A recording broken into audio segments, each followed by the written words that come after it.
misalnya mulai dari rekeningnya itu harus rekening syariah. Ya, diperiksa semua. Apakah misalnya ada mualaf yang diberikan? Mualaf center ini kan dapat support dana dari Basnas supaya mereka melakukan pembinaan mualaf. Assalamualaikum warahmatullahi wabarakatuh. Selamat datang di NU Wajah Channel.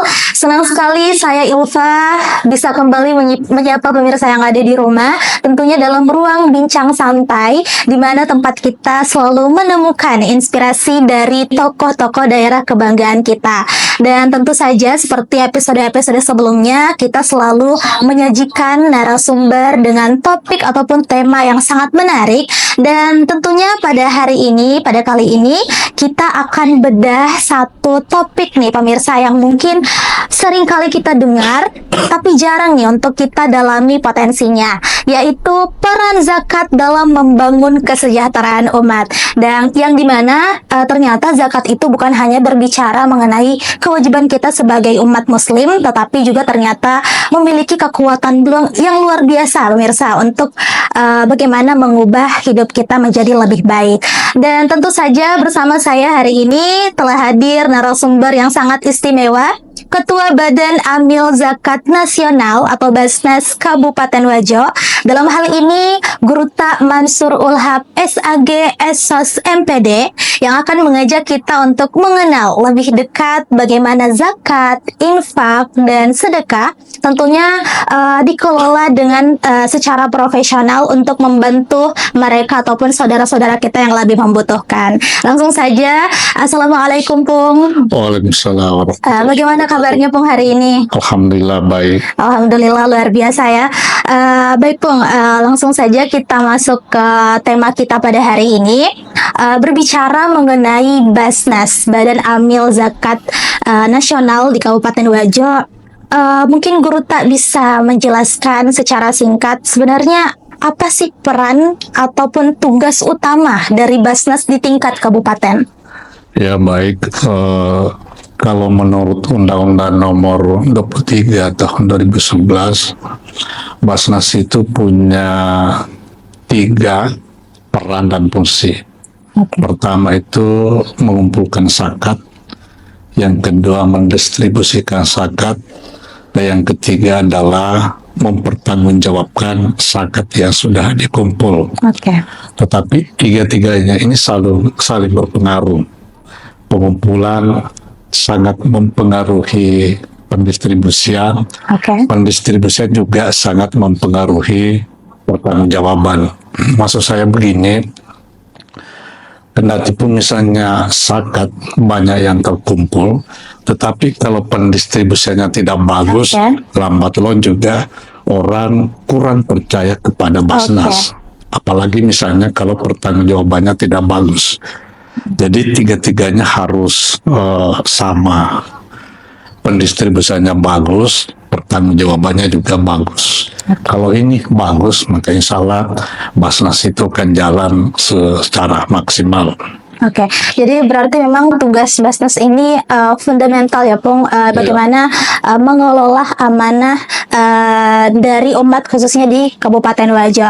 Nah, kemudian Pung, bagaimana struktur dan juga mekanisme kerja dari Basnas di Kabupaten Wajo? Apakah Basnas ini bekerja sama dengan masjid misalnya, ataukah kemudian pemerintah desa, ataukah Basnas ini langsung turun bergabung kepada masyarakat?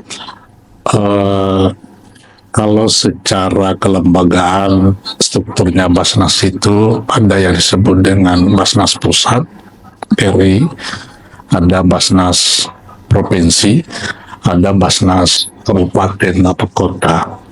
Di era sekarang atau mulai tahun 2020 sampai sekarang, Basnas itu strukturnya hanya sampai di tingkat kabupaten. Di kecamatan dan di desa kelurahan itu namanya UPC. Kita di Basnas Wajo sudah lengkap 190 desa dan kelurahan, lengkap UPC-nya. Di setiap desa ada UPC-nya.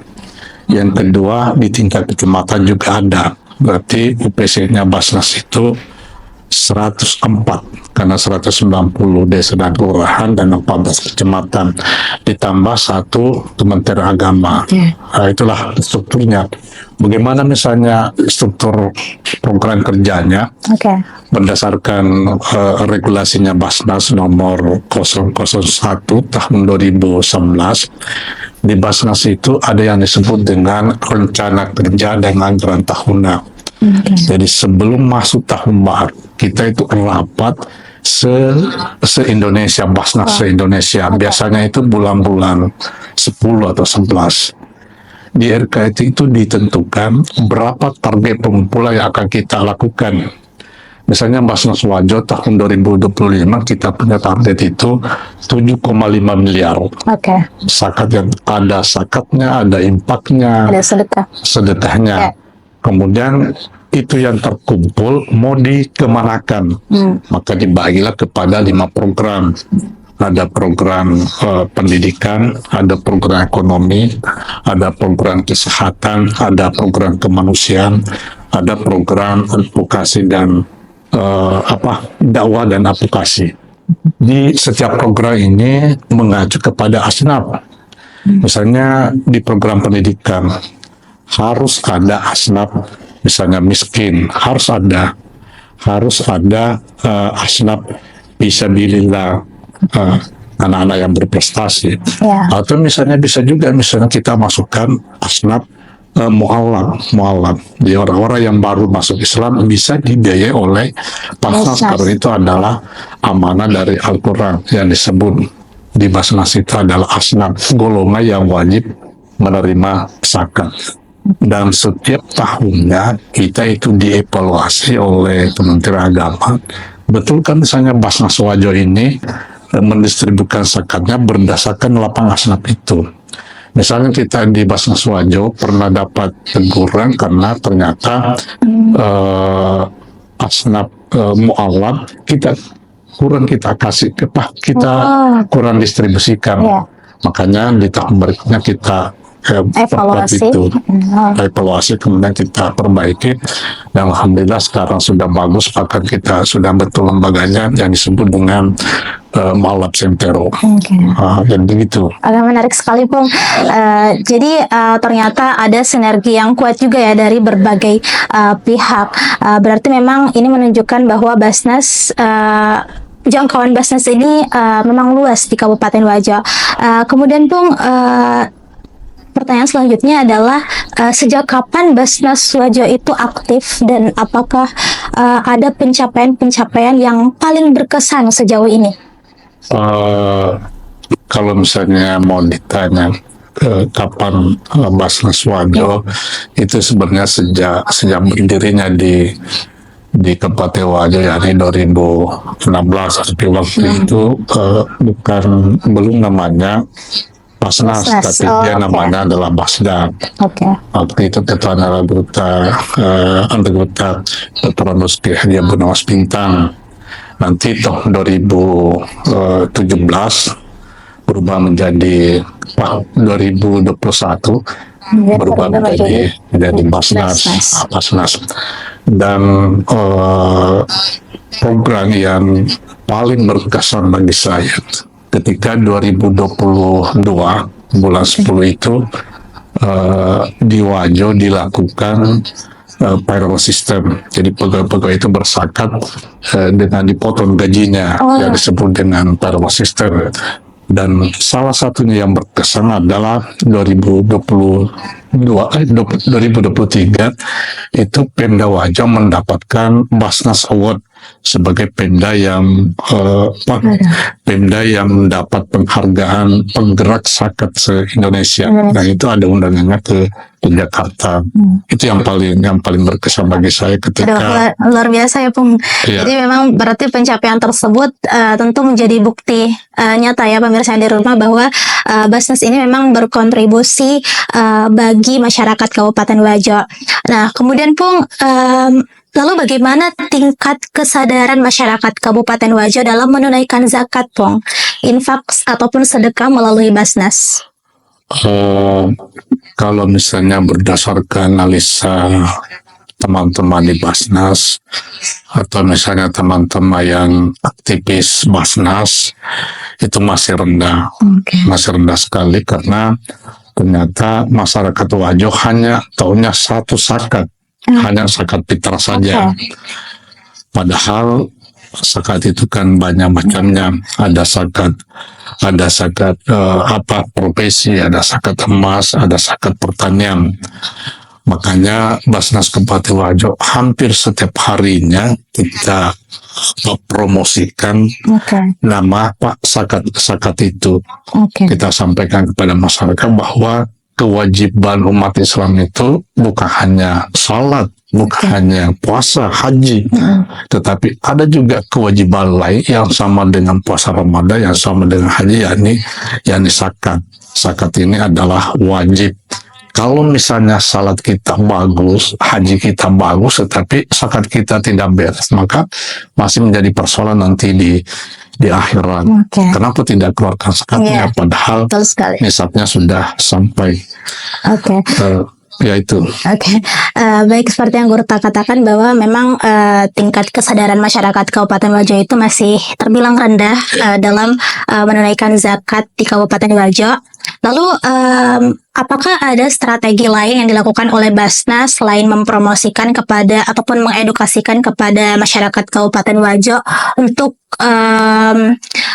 lebih agar mereka itu lebih memilih untuk menyalurkan zakat mereka melalui Basnas? Pertama itu kita perkuat pendistribusian. Jadi ketika Basnas mendistribusikan program andalannya, kita misalnya membuat di Instagram atau misalnya di video pendek bahwa inilah hasil pengumpulan zakat dari Basnas. Dengan demikian mereka sadar, paham bahwa ternyata kita punya zakat itu betul-betul didistribusikan kepada orang-orang yang berhak. Karena ada masyarakat kita kalau misalnya sekedar disampaikan zakat itu wajib, mereka belum percaya. Tetapi nanti mereka percaya ketika melihat ada pendistribusiannya. Ini dibagikan. Pertama misalnya ketika terjadi bencana atau misalnya ada orang yang miskinnya sangat ekstrim dan ketika mereka diberikan, maka mereka masyarakat langsung sadar. Apakah mereka lihat di websitenya Basnas, atau misalnya di video-videonya Basnas, atau misalnya dari cerita ke cerita, sehingga mereka sadar, betul-betul Basnas seperti ini. Kemudian tuh walaupun Basnas ini terbilang bisa dikatakan sebagai lembaga resmi dalam menyalurkan zakat, tapi kita tahu bersama bahwa sebenarnya masih banyak masyarakat yang masih memilih untuk memberikan zakat mereka secara langsung ke mustahik. Nah, bagaimana Basnas menanggapi ataupun menyikapi hal seperti ini, Pung? Pertama itu kan kalau di Wajo hanya ada 5 lembaga resmi zakat. Pertama ada Basnas Kabupaten Wajo. Yang kedua ada juga LAS NU. Ada LAS Muhammadiyah, ada LAS Asadiyah, dan ada LAS-nya Wahda Inspirasi Zakat. Inilah 5 lembaga di Wajo yang resmi untuk sebagai tempat masyarakat untuk menyalurkan zakatnya. Kita sampaikan kepada masyarakat bahwa secara sunnah itu yang dilakukan oleh Nabi dan para sahabatnya. Tidak ada sahabat Nabi yang langsung memberikan zakatnya kepada tetangganya, tidak ada. Kenapa begitu? Karena kalau misalnya seperti itu, musaki, orang yang berzakat langsung memberikan kepada mustahik, orang-orang yang wajib menerima zakat, tidak ada pengembangan zakat habis, hanya satu, orang miskin saja. Nah, kita dituntut masih ada 7 golongan yang lain. Tidak ada inovasi dalam pendistribusian zakat. Zakat itu bukan hanya habis ketika misalnya diberi orang, tetapi zakat itu bisa menjadi modal bagi orang-orang miskin ketika mereka diberikan zakat kemudian bisa dipakai untuk berusaha dan lain sebagainya, atau misalnya kepada anak sekolah diberikan misalnya beasiswa dan lain sebagainya, atau kepada program-program yang lain. Kalau misalnya musaki orang kaya langsung berzakat kepada tetangganya, kepada orang miskin, zakat itu tidak ada pengembangannya. Yang kedua, menjaga juga keikhlasan. Orang yang langsung memberikan zakatnya kepada orang lain, kepada orang miskin, takutnya itu mereka kena ria. Saya ini orang kaya, memberikan zakat saya kepada orang lain. Nah, perlu dijaga seperti itu. Jadi zakat itu bukan hanya persoalan pemberian yang bersifat konsumtif habis cepat, tapi juga perlu diberdayakan. Inti zakat itu kan sebenarnya adalah mengurangi kemiskinan. Mengurangi kemiskinan. Nah, untuk memotong rantai kemiskinan hanya dua yang bisa lakukan. Pertama, kesehatan. Yang kedua, perbaiki pendidikan masyarakat. Kalau dua ini dilakukan, maka rantai kemiskinan bisa terputus. Poin yang sangat penting sekali, Pung. Di mana penjelasan Gorota tadi tentu sangat mencerahkan juga bagi masyarakat yang masih ragu untuk menyalurkan zakatnya ataupun sedekahnya kepada lembaga-lembaga resmi. Jadi ternyata ada manfaat lebih ketika kita menyalurkan zakat kita melalui Basnas. Seperti salah satunya adalah penyalurannya yang lebih terstruktur. Nah, kemudian Pung, setelah berbagai tahap dalam mengumpulkan zakat tersebut, tentu yang paling dinantikan adalah bagaimana proses penyalurannya, Pung. Dana zakat yang terkumpul ini biasanya disalurkan dalam bentuk seperti apa? Mungkin Gorota bisa jelaskan kategori-kategorinya. Kalau misalnya bentuk peraturan mulai dari Basnas pusat sampai Basnas provinsi sampai Basnas kabupaten, itu ada 5. Misalkan yang terkumpul itu bisa disalurkan dalam program pendidikan. Pendidikan ini semua aspek bisa masuk. Misalnya ada program beasiswa itu kadang kita kasih kepada orang miskin, kadang juga kasih orang-orang yang berprestasi. Ada program kesehatan, orang-orang miskin yang masuk rumah sakit, kemudian misalnya ketika mereka mau keluar tidak ada uangnya, maka mereka langsung ke Basnas kita kasih. Ada program ekonomi misalnya. Program ekonomi itu misalnya di Basnas ada yang disebut dengan set auto. Set auto itu zakat untuk perbengkelan. Biayanya itu kita kasih 10 juta.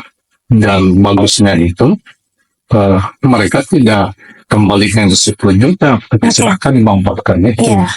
Jadi zakat itu juga bisa untuk menandakan rentenir. Hanya kita temukan di Wajo, orang kaya bukan rentenir, bukan per bulan dibayarannya, kredit, tapi per minggu. Bahkan ada per hari pun. Ya, ada juga per hari. Nah, Basnas ini masuk untuk membangun pemotongan itu. Ada juga misalnya set skill. Set skill itu adalah zakat yang diperuntukkan kepada orang-orang yang berusaha menerima zakat, tetapi dia mempunyai keterampilan tertentu. Misalnya ada orang pintar, dia punya kompetensi untuk memotong rambut. Bukan cukur, kita kasih modal. Ada orang misalnya pintar membuat kue, kita kasih dan sebagainya. Dan itulah program unggulannya Basnas. Dan kita bimbing itu hampir 1 tahun kita bimbing poster, catat ketika ada pemasukan, catat juga ketika ada pengeluaran. Ada tip kami yang sampai itu yang mereka melakukan pembimbingan, dan alhamdulillah rata-rata mereka sudah berhasil. Misalnya dulunya itu mereka orang miskin, tapi dikasih bantuan misalnya 10 juta, 10 juta, silakan manfaatkan itu. Oke. Kemudian alhamdulillah bulan Ramadan yang lalu sudah banyak yang kembali ke Basnas, mereka berinfak ke Basnas, ada yang 150, ada yang 130, ada yang 300, dan macam-macam. Jadi dengan modal yang kita berikan, alhamdulillah mereka sudah keluar dari garis kemiskinan. Itulah sebenarnya tujuannya zakat, supaya orang-orang miskin bisa keluar dari zakat. Kan sebenarnya banyak paham-paham Ismail, kesannya komunis itu diciptakan sebenarnya juga untuk mengurangi kemiskinan. Kan konsepnya komunis itu adalah sama rata sama rasa. Tapi ternyata mereka gagal. Ada kapitalisme misalnya, ya mereka yang memiliki modal besar yang bisa menghasilkan perekonomian. Ternyata saya juga gagal. Maka datanglah konsep Tuhan, konsep Allah Subhanahu wa Ta'ala. Zakat itu adalah tidak membiarkan kepada harta itu hanya kepada segelintir orang. Ada orang yang kayanya luar biasa, tapi tetangganya sangat miskin. Maka konsepnya Islam, bagaimana kekayaan orang kaya ini bisa terdistribusi kepada orang miskin, sehingga terjadi keseimbangan di dalam masyarakat. Kalau ini misalnya jalan, pasti persoalan kemiskinan akan sedikit demi sedikit akan teratasi. Tapi persoalannya kita sadar kita punya kesadaran belum maksimal terhadap zakat. Itu masalahnya. Berarti memang programnya sangat beragam dan juga menyentuh banyak aspek kehidupan, Pong. Mulai dari pendidikan, kemudian di bidang ekonomi dan lain sebagainya. Nah, tentunya dalam menjalankan berbagai program-program dan juga pengelolaan ini, pasti Basnas juga tidak luput dari tantangan. Selain mungkin dari tingkat kesadaran masyarakat yang masih rendah, apakah ada tantangan-tantangan yang mungkin lebih besar yang dihadapi oleh Basnas Wajo dalam mengelola dan juga menyalurkan zakat? Dan kadang ada tantangannya, misalnya ada orang kaya yang kekayaan itu luar biasa, tetapi mereka itu ketika kita aja berzakat, jadilah nanti sehingga tidak jadi. Yang kedua misalnya ketika kita misalnya menyampaikan ke masyarakat zakat itu seperti mereka tidak peduli. Makanya dalam Al-Quran memang harus itu ambillah, harus memang dipaksa-paksa sedikit. Dan yang punya kekuatan seperti itu adalah pemerintah. Yang kedua tantangannya itu adalah semakin banyaknya orang yang mau menerima zakat, sementara orang yang berzakat kurang. Tidak seimbang. Itu di Basnas hampir setiap hari ada proposal masuk, ada misalnya laporan bahwa terjadi kebakaran di sini, terjadi puting beliung di sini, hampir setiap hari. Atau misalnya ada orang yang masuk rumah sakit melahirkan, tidak ada kasihan, bisa tidak ada uang untuk bisa dapat membayar di rumah sakit, semuanya lari-lari ke Basnas.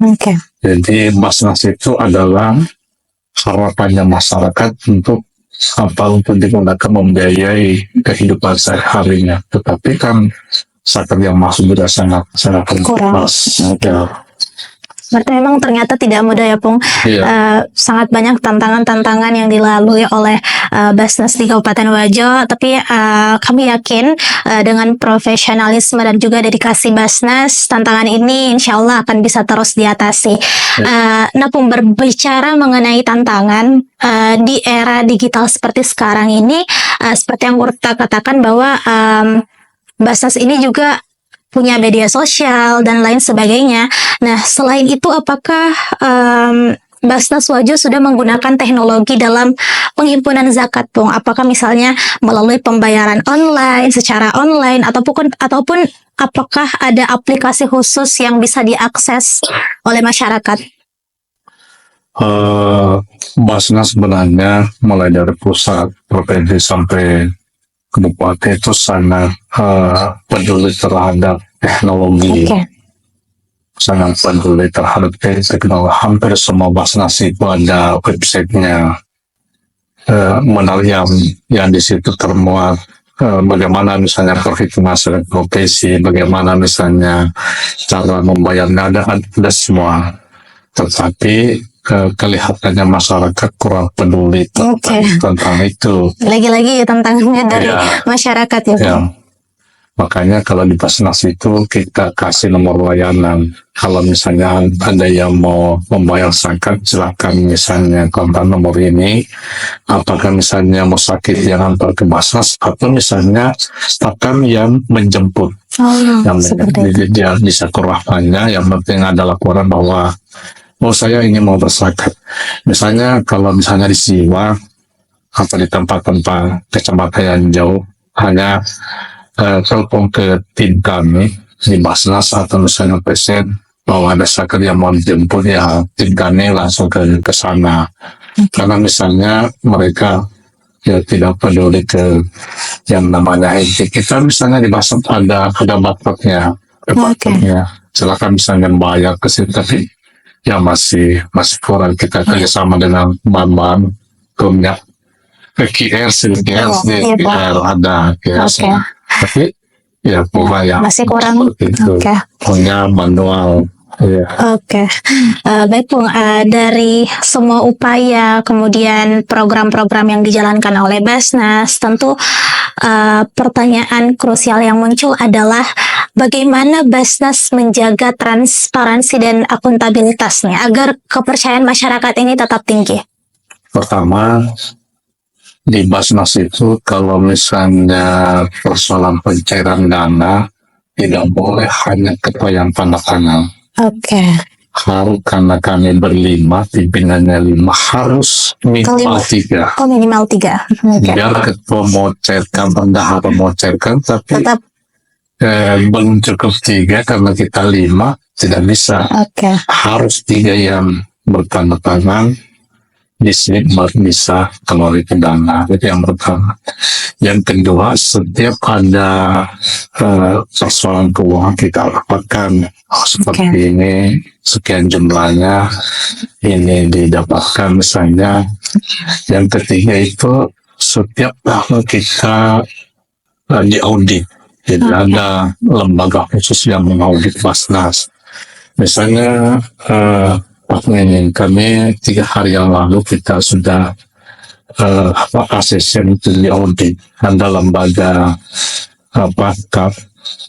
lembaga tim audit dari provinsi yang mengaudit. Selama saya menjadi ketua Basnas itu 2022 sudah ada auditnya, 2023 sudah ada, 2024 kan belum. Kan nanti Januari atau Februari tahun 2025 baru bisa diaudit. Kita sudah tanda tangan, sudah tanda tangan supaya Basnas ini diaudit. Diaudit berapa pemasukannya, berapa pengeluarannya, siapa yang diberikan, diperiksa semua keuangannya. Yang keempat, ada juga dari Kementerian Agama, setiap 6 bulan mereka turun mengaudit secara syariah. Maksudnya secara syariah, misalnya mulai dari rekeningnya itu harus rekening syariah, bank syariah. Kalaupun misalnya ada di bank konvensional, harus jangan terlalu banyak disimpan di situ. Dan juga memeriksa asnaf, apakah misalnya dalam pendistribusiannya itu masuk semua asnaf. Misalnya asnaf mualaf itu biasa terlupakan. Ya, diperiksa semua. Apakah misalnya ada mualaf yang diberikan? Ya, diperiksa semua. Kemudian apakah misalnya hak kamil berapa misalnya, apakah misalnya diambil bunganya jimat, diperiksa semua, dan lain sebagainya. Jadi itulah cara kami supaya Basnas Wajar itu transparansi dan dipercaya oleh oleh masyarakat. Masyarakat. Ya. Wah, oke. Penjelasan yang sangat luar biasa dari Gurota. Tentunya akan semakin meningkatkan kepercayaan masyarakat untuk menyalurkan zakat melalui Basnas. Nah, berbicara tentang kepercayaan ataupun kolaborasi, Pung, kami ingin tahu sejauh ini bagaimana sinergi antara Basnas dengan pemerintah daerah, mungkin seperti Kemenak, kemudian MUI dan lain sebagainya. Pertama, kalau untuk Pemda kan yang mengeskakan Basnas itu adalah pemerintah daerah Kabupaten. Itu luar biasa. Oke. Kita disupport dalam hal regulasi sekat intra, regulasi sekat profesi. Ya, itu luar biasa bantuannya ke Basnas Basnas. ke Wajo. Untuk Kemenak, kita juga punya hubungan yang sangat luar biasa. Oke. Kemenak ke Wajo.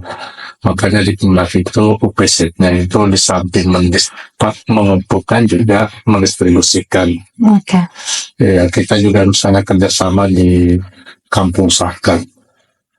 Di Sulawesi Selatan hanya Wajo dan Bulukumba, yang lain kan belum punya kampus sakat. Kita kerjasama dengan Kemenak mendirikan kampus sakat. Kalau khusus untuk MUI itu sudah 3 tahun yang lalu atau 2 tahun berturut-turut kita kerjasama dalam hal penerbitan buku dakwah. Jadi ada buku dakwah yang dibagikan ketika bulan Ramadan ke masing-masing itu 300 piksam berkah. Sudah tahun kan kita kerjasama, dan tahun ini juga kemarin kita sudah mulai membahas juga kegiatan-kegiatan yang strategis yang bisa dikerjasamakan antara Majelis Ulama dengan Basnas. Berikutnya kebetulan ketua mualaf centernya itu adalah ketuanya NU, ketuanya MUI, Pak Yunus. Jadi dia ketua mualaf center. Mualaf center ini kan dapat support dana dari Basnas supaya mereka melakukan pembinaan mualaf. Kemarin kita sudah bicarakan. Jadi lembaga-lembaga yang ada di Wajo kita kerjasama dengan baik, kita saling bersinergi untuk memaksimalkan pengumpulan di Wajo. Termasuk itu misalnya di Kemenak cerita tadi persoalan infak jamaah haji. Biasanya jamaah haji itu mereka membayar 1 juta infaknya ke Basnas. Dan itu kita lewat Kemenak kerjasama dengan Kemenak. Mungkin berbeda dengan daerah lain, tapi kita di Wajo antara Basnas dan Kemenak itu kita saling mendukung. Bahkan ini lembaga-lembaga zakat yang resmi hampir setiap bulan kita rapat koordinasi. Kadang misalnya dia datang di Basnas, kadang dia datang di Kemenak, kadang dia datang di WIS, kadang dia datang di Lasisme dan lain sebagainya. Padahal jadi hubungan kita sangat terjalin dengan baik. Oke, sinergi yang sangat solid, Pung. Berarti kolaborasi ini memang menunjukkan komitmen bersama untuk kesejahteraan umat di Kabupaten Wajo. Kemudian dari semua pengalaman dan juga perjalanan Basnas sekarang, tentu ada harapan besar yang ingin disampaikan, terutama untuk generasi muda yang ada di rumah yang sedang menonton video kita kali ini. Apa harapan dari Gurota selaku Ketua Basnas Kabupaten Wajo terhadap mereka, terutama dalam hal kepedulian sosial? Pertama, tentu kami sebagai pimpinan Basnas berharap kepada generasi muda yang bisa memberikan pencerahan kepada masyarakat tentang kepedulian sosial, kemudian membantu Basnas mengedukasi masyarakat tentang pentingnya ini zakat. Zakat ini bukan hanya persoalan misalnya menjalankan kewajiban, tetapi juga ini bisa membantu masyarakat miskin untuk keluar dari kemiskinannya. Jadi kita punya tanggung jawab bersama untuk membantu orang-orang miskin supaya mereka itu bisa kemiskinannya itu minimal terkurangi. Begitu harapanku. Oke, harapan yang sangat mulia, Ya. Pung. Semoga generasi muda semakin tergerak untuk peduli, kemudian aktif berkontribusi dalam kegiatan sosial. Ya. Dan tidak terasa pemirsa yang ada di rumah, kita sudah berada di penghujung segmen pada episode kali ini. Jika ada satu pesan penting, Pung, yang ingin disampaikan Guru Tak kepada masyarakat Wajo mengenai zakat, kemudian infak dan juga sedekah, kira-kira apa pesan yang ingin Guru Tak sampaikan? Mari kita berzakat di lembaga resmi. Oke. Karena dengan berzakat di lembaga resmi, insya Allah zakatnya akan sampai kepada orang yang berhak menerimanya. Ya, seperti itu. Ya. Baik, alhamdulillah pemirsa yang ada di rumah, perbincangan yang luar biasa tentunya pada hari ini. Kita jadi semakin paham ya bahwa zakat itu sebenarnya bukan hanya sekadar bagaimana kita menjalankan kewajiban kita sebagai umat muslim, tapi juga sebenarnya adalah kekuatan sosial yang mampu mengangkat derajat masyarakat ataupun saudara-saudara kita yang kurang mampu. Tentunya jika dikelola dengan amanah dan juga profesional. Tentunya terima kasih banyak kami ucapkan kepada Guru Tak yang telah hadir dan meluangkan waktu untuk berbagi banyak wawasan kepada kita semua tentunya. Dan untuk para pendengar yang ada di rumah, jangan lupa bahwa kita semua juga mampu untuk ikut berkontribusi, yang dimana kita tidak harus menunggu untuk menjadi kaya dulu, tapi bagaimana yang terpenting adalah keikhlasan dan juga niat baik dari diri kita. Dan tentunya untuk pemirsa yang ada di rumah, jika Anda ingin menyalurkan zakat ataupun infak melalui Basnas Wajo, teman-teman ataupun pemirsa yang ada di rumah bisa cek informasi resminya di media sosial ataupun mengunjungi kantor Basnas setempat. Dan tentunya saya Ilva Sahatul Kirani pamit undur diri. Sampai jumpa di episode selanjutnya. Wassalamualaikum warahmatullahi wabarakatuh.